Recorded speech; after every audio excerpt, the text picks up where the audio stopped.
महिलाओं के सम्मान में योगी उतरे मैदान में। महिला आरक्षण पर योगी ने किया विरोधियों पर तगड़ा प्रहार।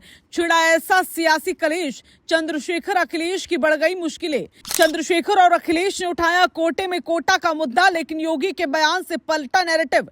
कौन पड़ेगा इस सियासी जंग में भारी, दिखी बीजेपी की बहुत बड़ी तैयारी। महिलाओं का सम्मान बनाम सामाजिक समीकरण, बढ़ गई विरोधियों की टेंशन। क्या मिशन 2027 से पहले हो गया बड़ा खेला, सामने आई अंदर की बहुत बड़ी खबर। राजनीति में वक्त ही असली खिलाड़ी होता है और जो सही समय पर सही मुद्दा पकड़ ले वही पूरे माहौल को बदल देता है। ये बात इस वक्त इस खबर पर फिट बैठती है, क्योंकि महिला आरक्षण बिल पर संसद में जो कुछ हुआ उसने सिर्फ एक बहस नहीं छेड़ी बल्कि सियासत की दिशा ही बदल दी। एक तरफ योगी महिलाओं के सम्मान को सबसे बड़ा मुद्दा बनाकर मैदान में उतर आए हैं, तो दूसरी तरफ चंद्रशेखर आजाद और अखिलेश यादव अपने ही उठाए सवालों के बीच घिरते नजर आ रहे हैं। ये पूरा घटनाक्रम अब सिर्फ संसद की चारदीवारी तक सीमित नहीं रहा, बल्कि जनता के बीच एक बड़े नैरेटिव में बदल चुका है, जिसमें चंद्रशेखर आजाद और अखिलेश यादव की मुश्किलें बढ़ती नजर आ रही है। आखिर ऐसा क्या हुआ है? क्या मिशन 2027 में इसका असर पड़ेगा? चलिए सब आपको बताते हैं। दरअसल इस विवाद की असली जड़ कोटे में कोटा की मांग है, जिसे चंद्रशेखर आजाद और अखिलेश यादव ने जोरदार तरीके से उठाया। उनका कहना है कि अगर अलग अलग वर्गों की महिलाओं को भीतर से हिस्सा नहीं दिया गया तो 33% आरक्षण का लाभ सीमित ही रह जाएगा। ये तर्क जमीन से जुड़ा है और सामाजिक संतुलन की बात करता है, लेकिन राजनीति में हर सच सीधा नहीं चलता। यहाँ ये भी देखा जाता है कि किस मुद्दे को जनता किस रूप में समझती है और कौन उसे ज्यादा प्रभावी तरीके से पेश कर पाता है।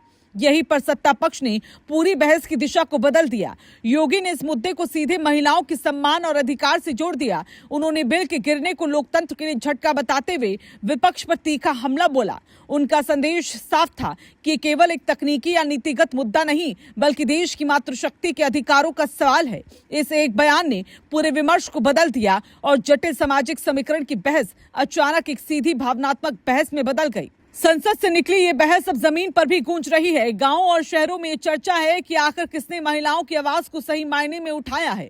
सत्ता पक्ष से महिलाओं के अधिकार और सम्मान की लड़ाई बता रहा है, जबकि विपक्ष से बराबरी और हिस्सेदारी की लड़ाई के रूप में पेश कर रहा है। लेकिन इस टकराव में सबसे बड़ा बदलाव ये है कि महिला वोट अब सिर्फ एक वर्ग नहीं बल्कि चुनाव का निर्णायक केंद्र बनती जा रही है।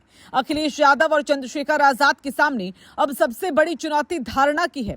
उन्हें यह साबित करना होगा कि उनका विरोध किसी वर्ग के खिलाफ नहीं बल्कि व्यापक प्रतिनिधित्व के लिए है। लेकिन अगर ये संदेश सही तरीके से जनता तक नहीं पहुंचा तो यही मुद्दा उनके लिए उल्टा पड़ सकता है। यही कारण है कि अब उनकी हर प्रतिक्रिया और हर बयान पर नजरें टिकी हुई हैं, क्योंकि सियासत में एक छोटी सी चूक बड़ा असर डाल सकती है। वहीं योगी आदित्यनाथ इस पूरे घटनाक्रम को एक बड़े अवसर के तौर पर देख रहे हैं। उनका अंदाज ये दिखाता है कि सत्ता पक्ष इस मुद्दे को सिर्फ एक विधेयक की बहस नहीं रहने देना चाहता, बल्कि इसे एक जनभावना में बदलने की कोशिश कर रहा है। महिलाओं के सम्मान को केंद्र में रखकर एक नया राजनीतिक माहौल तैयार किया जा रहा है, जो सीधे वोटर्स के दिल तक पहुंचे।